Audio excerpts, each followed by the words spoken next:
The Randall Knife by Guy Clark is about a guy by the name of Bo Randall from Orlando, Florida. And back in the early 30s, 1930s, he was up around Lake Michigan, and he saw this guy was chipping the paint off his boat with a big old fixed, I hate my phone, which is with a fixed blade knife. And he was amazed that you could do that without ruining the knife, and so he went and talked to the guy. No, come on, here, down, down.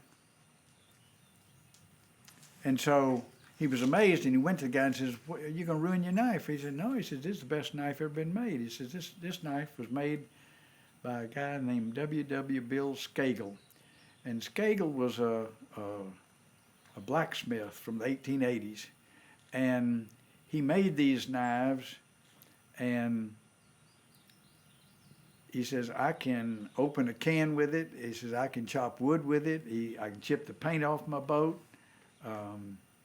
I can do just about anything, and the blade never gets dull." And W. Bill Skagel was the sole source for all blades on all Smithsonian Institute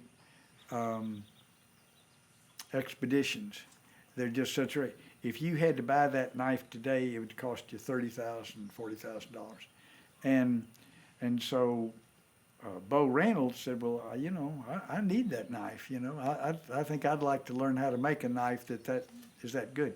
And you can Google Randall knives on the internet, and his knives range from $800 to like $12,000. And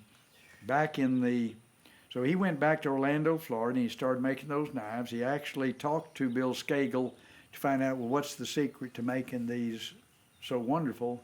And his are apparently pretty wonderful. I wouldn't pay that much for a knife. But during the war broke out, and these soldiers and sailors and Marines and whatever would found out about these Randall knives, and so they would send a letter to Orlando, Florida, addressed to the Knife Man, and all those letters ended up in Bo Randall's mailbox, and he would send them the knife, and sometimes they'd pay him, and sometimes they wouldn't pay him, but he never turned down somebody looking. What you got? You okay? Okay. And so they would, he would never turn them down, and he always sent everybody their knives. And my father had a Randall knife. My mother gave it to him when he went off to World War II to save us all from ruin. Now, if you've ever held a Randall knife, then you know my father well. If ever a better blade is made, it'll have to be forged in hell. Now, my father was a good man, a lawyer by his trade. Only once did I ever see him misuse that blade. It almost cut his thumb off when he took it for a tool. But the knife was made for darker things, and you just can't bend some rules. He let me take it camping once to the Boy Scout Jamboree. I broke a half-inch off the tip trying to stick it in a tree. When I got home, I hid it from him for a while, but the knife and he were one, so when the hiding it was done, he put it in his bottom drawer without a hard word won.